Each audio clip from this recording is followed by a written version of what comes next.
ജമ്മുകശ്മീരിലെ പഹൽഗാം ഭീകരാക്രമണത്തിൽ മരണസംഖ്യ ഉയരുകയാണ്. 20-ലേറെ പേർ കൊല്ലപ്പെട്ടു എന്നാണ് അനൌദ്യോഗിക വിവരം പുറത്തുവരുന്നത്. പ്രധാനമന്ത്രി നരേന്ദ്രമോദിയുടെ നിർദ്ദേശപ്രകാരം ആഭ്യന്തരമന്ത്രി അമിത്ഷാ ശ്രീനഗറിലെത്തി സുരക്ഷാ കാര്യങ്ങൾ അവലോകനം ചെയ്യുകയാണ്.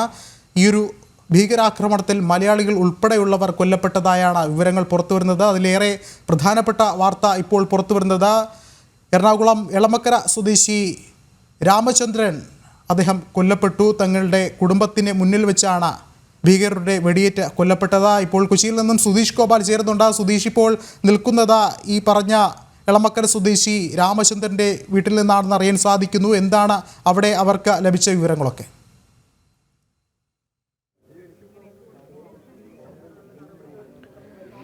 വിഷ്ണു, ഇന്നലെയാണ് ഇവിടെ നിന്നും രാമേന്ദ്രനും കുടുംബവും, അതായത് മകളും ഭാര്യയും ഒപ്പം മകളുടെ 2 മക്കളുമായിട്ട് കാശ്മീരിലേക്ക് പുറപ്പെട്ടത്.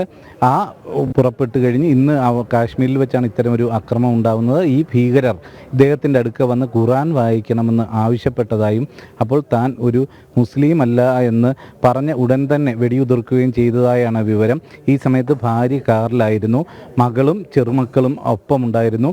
അവരുടെ കൺമുമ്പിൽ വെച്ച് തന്നെയാണ് അതിക്രൂരമായി ഭീകരമായി ഇത്തരത്തിൽ വെടിയുതിർത്ത് രാമേന്ദ്രൻ എന്ന 65 വയസ്സുകാരൻ കൊലപ്പെടുത്തിയത് എന്നതാണ് നമുക്ക് ലഭിക്കുന്ന വിവരം. ഇവിടെ ഈ സമീപവാസികളും എല്ലാം തന്നെയുണ്ട്. അവരിൽ നിന്നുകൂടി വിവരങ്ങൾ ആരായാം. എന്തു തന്നെയായാലും വളരെ ദാരുണമായ ഒരു മരണം എന്നത് തന്നെയാണ് നമുക്ക് വിലയിരുത്താൻ കഴിയുന്നത്. ചേച്ചി, ഇത് എപ്പോഴായിരുന്നു ഇവിടുന്ന് പുറപ്പെട്ടതെന്നോ അത്തരം വിവരങ്ങൾ അറിയാവോ?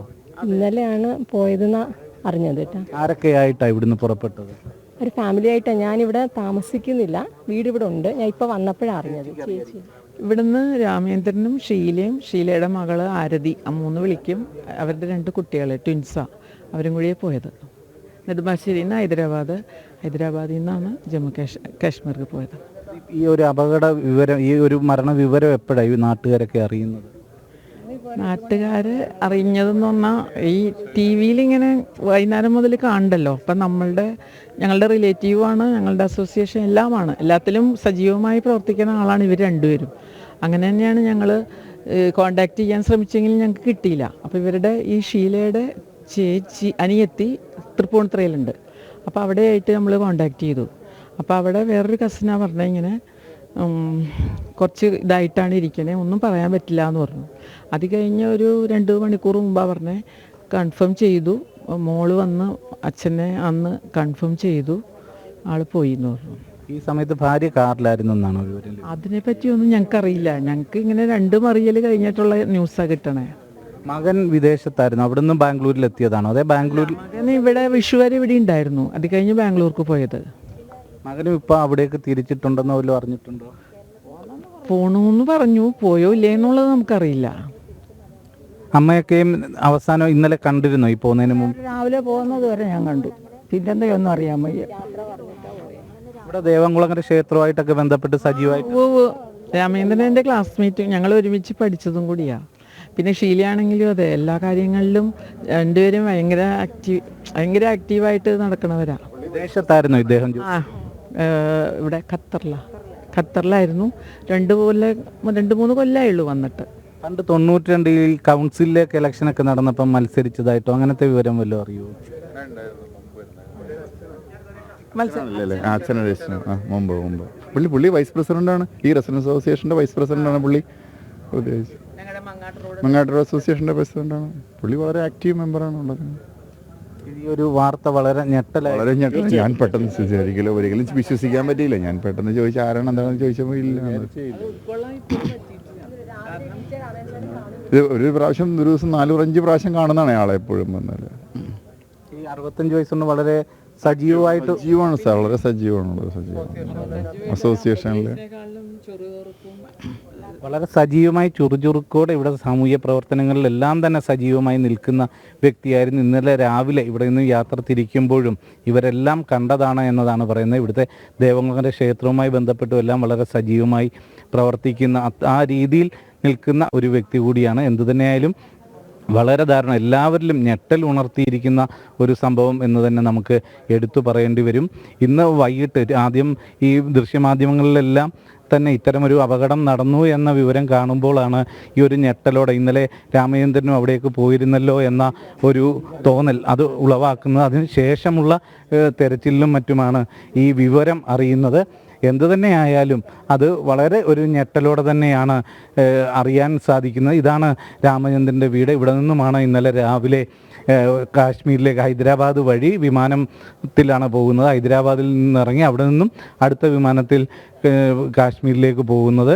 അതിനുശേഷം ഇന്ന് വൈകിട്ട് ഈ വാർത്തയൊക്കെ കണ്ട് ആദ്യം രാമചന്ദ്രൻ്റെ ഭാര്യ ഷീലയെ നാട്ടുകാർ വിവരം തിരക്കിയിരുന്നു. ഷീലയുടെ വിവരം തിരക്കുമ്പോൾ ഫോണിൽ ബന്ധപ്പെടാൻ സാധിച്ചിരുന്നില്ല. തുടർന്ന് ഷീലയുടെ സഹോദരി തൃപ്പൂണിത്തുറയിൽ താമസിക്കുന്നുണ്ട്, അവരുമായി ഫോണിൽ ബന്ധപ്പെട്ടു. അതിനുശേഷമാണ് ഇത്തരമൊരു സ്ഥിരീകരണം, മകൾ തന്നെ അച്ഛൻ്റെ മരണം സ്ഥിരീകരിച്ചു എന്ന വാർത്ത അറിയാൻ സാധിക്കുന്നത്. അതിദാരുണമായുള്ള ഒരു കൊലപാതകം, അതും ഒരു തരത്തിലുള്ള ഒരു തെറ്റും ചെയ്യാത്ത ഒരു വ്യക്തിയെ മകളുടെയും ചെറുമക്കളുടെയും കൺമുമ്പിൽ വെച്ച് വെടിവെച്ച് കൊലപ്പെടുത്തുന്ന ഒരു സംഭവം തന്നെയാണ് ഉണ്ടായിട്ടുള്ളത്. അത് ഇന്ന് വൈകിട്ടോടെയാണ് ഉണ്ടാകുന്നത്. അതിനുശേഷം ഈ വാർത്തകൾ ഇങ്ങനെ ഭീകരാക്രമണം കാശ്മീരിൽ നടന്നു എന്ന് അറിഞ്ഞാണ് ഈ നാട്ടുകാർ ഇന്നലെ രാമചന്ദ്രനും അവിടേക്ക് പോയല്ലോ എന്ന ഒരു ധാരണയിൽ അതിൻ്റെ കാര്യങ്ങൾ തിരക്കുമ്പോഴാണ് കൂടുതൽ വിവരങ്ങൾ ഈ നാട്ടുകാരും പ്രദേശവാസികളും എല്ലാം തന്നെ അറിയുന്നത്. വളരെ സജീവമായി ഇവിടെ സാമൂഹ്യ പ്രവർത്തനവും എല്ലാ പൊതുപ്രവർത്തനവും എല്ലാം നടത്തിപ്പോരുന്ന വ്യക്തിയായിരുന്നു. ഈ ആൾക്കാർ തന്നെ പറയുന്നത് ഇവിടുത്തെ അസോസിയേഷൻ്റെ വൈസ് പ്രസിഡന്റ് കൂടിയാണ്. അത്രയ്ക്കും സജീവമായി നിൽക്കുന്നു. ഒപ്പം ക്ഷേത്ര കാര്യങ്ങളിൽ അതിൻ്റെ പ്രവർത്തനങ്ങളിലും എല്ലാം സജീവമായിരുന്നു. ഇദ്ദേഹത്തിൻ്റെ അച്ഛൻ 92 ജില്ലാ കൗൺസിലിലേക്ക് BJP സ്ഥാനാർത്ഥിയായി മത്സരിച്ച വ്യക്തിയുമായിരുന്നു. ആ രീതിയിലെല്ലാം തന്നെ ദേശീയതയിൽ ഊന്നി പ്രവർത്തിച്ചിരുന്ന ഒരു വ്യക്തിയാണ്. അതുകൊണ്ട് തന്നെ ആവാം ഖുറാൻ വായിക്കണമെന്ന് അവർ ആവശ്യപ്പെട്ടപ്പോൾ താൻ ഒരു മുസ്ലിം അല്ല എന്ന് പറഞ്ഞ് അതിന് തയ്യാറാവാതിരിക്കുകയും തൊട്ടു പിന്നാലെ വെടിയുതിർക്കുന്ന ഒരു സംഭവമാണ് ഉണ്ടായതെന്നതാണ് നമുക്ക് അവിടെ നിന്നും അറിയാൻ സാധിച്ചിട്ടുള്ളതും. വിഷ്ണു, സുധീഷ, അതിദാരുണമായി തന്നെയാണ് രാമചന്ദ്രൻ കൊല്ലപ്പെട്ടത്. ഈ സൂചിപ്പിച്ചതുപോലെ തന്നെ നമുക്ക് ലഭിക്കുന്ന വിവരങ്ങളൊക്കെ അനുസരിച്ച് തൻ്റെ കുടുംബത്തിന് മുന്നിൽ വെച്ചാണ് രാമചന്ദ്രൻ കൊല്ലപ്പെടുന്നത്. പ്രത്യേകിച്ച് നമുക്കറിയാം ഈ ഒരു ഭീകരാക്രമണത്തിൻ്റെ ആസൂത്രിതമായ രീതി അതുതന്നെയായിരുന്നു. ആളുകളോട് ഖുറാൻ വായിക്കുക, അല്ലെങ്കിൽ ഖുറാൻ പരാമർശം, അല്ലെങ്കിൽ ഇസ്ലാം മുദ്രാവാക്യങ്ങൾ മുഴക്കുക തുടങ്ങിയ കാര്യങ്ങൾ ഉന്നയിച്ചുകൊണ്ടായിരുന്നു ഭീകരവാദികൾ ഇടപെട്ടത്. അങ്ങനെയാണ് രാമചന്ദ്രന് നേർക്കും ഭീകരവാദികൾ നിറയൊഴിച്ചത്. നാട്ടുകാരെ സംബന്ധിച്ചിടത്തോളം നടുക്കം വിട്ടുമാറുന്നില്ല. നേരത്തെ സൂചിപ്പിച്ചതുപോലെ ഈ മരണവിവരം നാട്ടിലേക്ക് അറിയിക്കുന്നതിൽ പോലും വളരെയധികം ദുഃഖമുണ്ട്, വളരെയധികം നടുക്കമുണ്ട്. അത്രത്തോളം ഒരു ഭീതിജനകമായൊരു സാഹചര്യം തന്നെയാണുള്ളത്. ഇപ്പോൾ അവിടെ ജനപ്രതിനിധികൾ ആരെങ്കിലും എത്തുന്നുണ്ടോ? ആ കുടുംബത്തെ ആശ്വസിപ്പിക്കാനായി മറ്റ് ജനപ്രതിനിധികളോ അല്ലെങ്കിൽ മറ്റ് പൗരപ്രമുഖരാരെങ്കിലും എത്തുന്നുണ്ടോ? അവരുടെ എന്തെങ്കിലും പ്രതികരണങ്ങൾ പുറത്തു വരുന്നുണ്ടോ?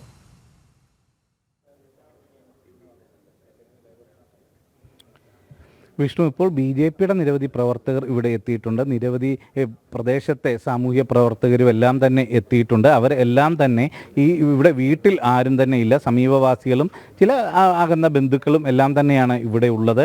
കാരണം ഇന്ന് വൈകിട്ടോടെയാണ് ഇതിൻ്റെ ഒരു സ്ഥിരീകരണം കിട്ടുന്നതിന് തന്നെ വലിയ കാലതാമസം ഉണ്ടായി. അതിനുശേഷം ആണ് ഈ ആൾക്കാരെല്ലാം ഇവിടേക്ക് എത്തിത്തുടങ്ങിയതും. നേരത്തെ ഈ ഒരു മരണം നടന്നു എന്ന് പറയുമ്പോൾ തന്നെ അത് ആരാണ് എന്താണെന്നത് സംബന്ധിച്ച് പോലും ചില അവ്യക്തതകൾ ഉണ്ടായിരുന്നു. ഇപ്പോൾ BJP പ്രവർത്തകനായ മുത്തു ഇവിടെ ഉണ്ട്. മുത്തു, ഇത് സംബന്ധിച്ച് എപ്പോഴാണ് ഒരു അറിവ് ലഭിച്ചത്? എന്താണ് ഇതിനെക്കുറിച്ച് പറയാൻ? അല്ല, ഇപ്പോൾ ഞങ്ങളെ സംബന്ധിച്ച് ഇത് നല്ലൊരു പൊതുപ്രവർത്തകനായിരുന്നു. എടപ്പള്ളിയിലൂടെ തന്നെ അറിയപ്പെടുന്നൊരു ഫാമിലിയിലെയും സൗമ്യനായ പണ്ട് BJPയുമായി ബന്ധപ്പെട്ടുള്ള രാഷ്ട്രീയ പ്രവർത്തനമൊക്കെ നടത്തിയിട്ടുള്ള ആളാണ്. അദ്ദേഹം ഇവിടെ ബിസിനസ്സൊക്കെ ചെയ്തിരുന്നു. കുറച്ചാൾ വിദേശത്തേക്ക് പോയിരുന്നു. പക്ഷേ 4 കൂടിയാണ് ആ വിവരം അറിയാൻ കഴിഞ്ഞത്. അദ്ദേഹത്തിൻ്റെ പേര് ചോദിക്കുകയും അതിനുശേഷം പ്രാർത്ഥന ചൊല്ലാൻ പറഞ്ഞു എന്നുള്ളതാണ് കേട്ടത്. കുട്ടിയുടെ മുന്നിൽ വെച്ചിട്ടാണ് ഷൂട്ട് ചെയ്തത്. ഇതോടൊപ്പം എനിക്ക് തോന്നുന്നു കർണാടകയിൽ ഒരാളും കൂടി ഉണ്ടായിരുന്നു. ഇത്രയും ഇൻഫർമേഷൻസാണ് ഞങ്ങൾക്ക് കിട്ടിയത്. അദ്ദേഹത്തിൻ്റെ മകൻ ഇപ്പോൾ ഈ വിവരം അറിഞ്ഞുകൊണ്ട് അങ്ങോട്ട് മടങ്ങിയിട്ടുണ്ട്. ബാംഗ്ലൂരിലാണ് വർക്ക് ചെയ്യുന്നത്.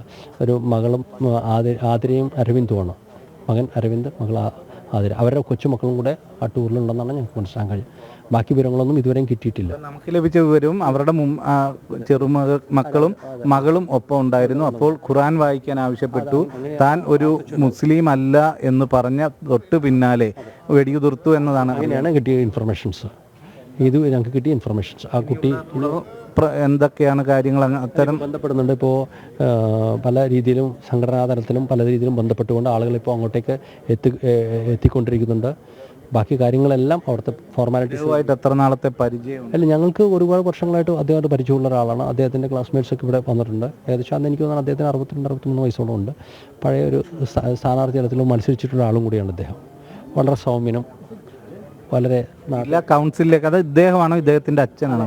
ഇദ്ദേഹം മത്സരിച്ചിട്ടുണ്ട്. അദ്ദേഹത്തിന് പൊതുപ്രവർത്തന രംഗത്ത് പാരമ്പര്യമുള്ള ഒരു കുടുംബം തന്നെയാണ്. സേവന പ്രവർത്തന രംഗത്തും ക്ഷേത്ര കാര്യങ്ങളിലൊക്കെ ക്ഷേത്രപ്രവർത്തനം അതാണ്. പൊതുപ്രവർത്തനത്തിൽ സ്വീകാര്യമായ ഒരു കുടുംബ പശ്ചാത്തലത്തിലുമാണ് രണ്ടും കൂടെ ഉള്ളത്. അസോസിയേഷൻ്റെയും വൈസ് പ്രസിഡന്റ് എല്ലാ തലത്തിലും ഒരു സമൂഹമായിട്ട് ഇഴകിച്ചേർന്ന് നിൽക്കുന്ന ഒരു വ്യക്തിയാണ്.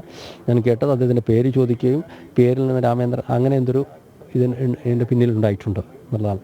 അപ്പോൾ അവരുടെ ഇൻറ്റൻഷൻ നമുക്ക് വളരെ വ്യക്തമാണ്. മതം തിരിച്ച് തന്നെയുള്ള ഒരു സ്വാഭാവികമായിട്ടാണ് അങ്ങനെ തന്നെയാണ് നമ്മൾ കണക്കാക്കേണ്ടത്. ഈ അവസരത്തിൽ അത് മനസ്സിലാക്കി അങ്ങനെയാണല്ലോ. അല്ലെങ്കിൽ പേര് ചോദിക്കുന്നു, പ്രാർത്ഥന ചൊല്ലാൻ പറയുന്നു. ഈ ഖുർആൻ വായിക്കാൻ പറഞ്ഞതിലും ആ മതം അറിയാമെന്നുള്ളതാണല്ലോ, ഐഡൻറ്റിഫൈ ചെയ്യാൻ ആളെ. അതാണ് അതുതന്നെയാണ് ഈ കൊലപാതകത്തിന് പിന്നിലും. അത് മുസ്ലിം അല്ല എന്ന് ഉറപ്പിക്കുക എന്ന ലക്ഷ്യം വെച്ച് അത് തിരിച്ചറിഞ്ഞതിന് ശേഷമാണ് കൊലപാതകം നടത്തിയത് എന്നുള്ള ഒരു വിലയിരുത്തൽ തന്നെയാണ് പൊതുവിലുണ്ടാകുന്നത്. അതിന് തന്നെയാണ് ഇദ്ദേഹത്തോടെയും ഖുർആൻ വായിക്കണമെന്ന് പറഞ്ഞത്. അതോടൊപ്പം പേരും ചോദിച്ചിരുന്നതായി ഇപ്പോൾ മുത്തു വെളിപ്പെടുത്തുകയാണ്. ആ പേര് ചോദിക്കുമ്പോഴും രാമചന്ദ്രൻ എന്ന പേര് കേൾക്കുമ്പോൾ അവർ തിരിച്ചറിയുന്നു. അതേ സാഹചര്യത്തിൽ തന്നെ ഇവിടെ ഇദ്ദേഹം ആണ് മരണപ്പെട്ടതെന്ന് അറിയാനും രാമേന്ദ്രൻ ദേവംകുളങ്ങര, എടപ്പള്ളി ദേവംകുളങ്ങര എന്ന് പറയുമ്പോൾ ഇവിടെ ഏതൊരാൾക്കും ആദ്യം മനസ്സിൽ വരുന്ന പേരും ഈ രാമചന്ദ്രൻ്റെ തന്നെയായിരുന്നു. എൻ രാമചന്ദ്രൻ, 65 വയസ്സാണ് അദ്ദേഹത്തിൻ്റെ. ഇവിടെ ഏവരും തിരിച്ചറിയുന്ന വ്യക്തിയാണ്. അതുകൊണ്ട് തന്നെയാണ് അത്രയ്ക്ക് സജീവമായി ഇവിടെ സാമൂഹ്യ പ്രവർത്തനങ്ങളിലും എല്ലാം നിൽക്കുന്ന വ്യക്തി ആയതുകൊണ്ട് തന്നെയാണ് അദ്ദേഹത്തിലേക്ക് എത്രയും വേഗം ഇത് തിരിച്ചറിയാനും സാധിച്ചത് എന്നതും ഇതിനോടൊപ്പം തന്നെ കൂട്ടി പറയേണ്ട കാര്യമാണ്. എന്തുതന്നെയായാലും ഈ നാടിനാകെ വലിയ ഒരു കണ്ണീരാണ് ഈ ഒരു വാർത്ത സമ്മാനിച്ചിരിക്കുന്നത്. വളരെ ഞെട്ടലോടെയാണ് ഓരോരുത്തരും അത് കേൾക്കുന്നതും. ഇന്നലെ രാവിലെയും കണ്ടവരാണ് നേരത്തെ നമ്മളോട് പ്രതികരിച്ചവർ തന്നെ പറഞ്ഞത്. ഇന്നലെ രാവിലെ പോകുമ്പോഴും അവരോടൊക്കെ ലോഹ്യം പറഞ്ഞ് പിരിഞ്ഞതാണ്. അതിന് ശേഷമാണ് ഇന്ന് വൈകിട്ടോടെ ഇത്തരം ഒരു വാർത്ത ഉണ്ടാവുന്നത്. അതും മകളുടെയും ചെറുമക്കളുടെയും എല്ലാം കൺമുന്നിൽ വെച്ച് അതിദാരുണമായി കൊലപ്പെടുത്തുന്നു. ദൈവഭാഗ്യത്തിന് രാമചന്ദ്രൻ്റെ ഭാര്യ ആ സമയത്ത് കാറിലായിരുന്നു. അവർക്ക് ഹൃദ്രോഗവുമായി ബന്ധപ്പെട്ട ആരോഗ്യ അസ്വസ്ഥതകൾ ഉള്ളതുകൊണ്ടാണ് അവർ പുറത്തേക്ക് അവിടെ ഇറങ്ങാതിരുന്നത്. ഇവർ കുതിര സവാരിക്കും മറ്റുമുള്ള ഒരു തയ്യാറെടുപ്പിലായിരുന്നു. ആ ഒരു സമയത്താണ് ഭീകരരുടെ ഭാഗത്തുനിന്നും ഇങ്ങനൊരു ആക്രമണം ഉണ്ടാകുന്നതും. തന്നെയാണ് അതിദാരുണമായൊരു സംഭവം തന്നെയാണ്. പ്രത്യേകിച്ചും മലയാളികളെ സംബന്ധിച്ചിടത്തോളം ഏറെ ഞെട്ടൽ ഉളവാക്കുകയാണ് ഈ ഒരു ഭീകരാക്രമണത്തിൽ ഒരു മലയാളി കൂടി ഇരയായി എന്നുള്ളൊരു വാർത്ത. സുധീഷ് ഗോപാലാണ് വിവരങ്ങൾ നൽകിയത്.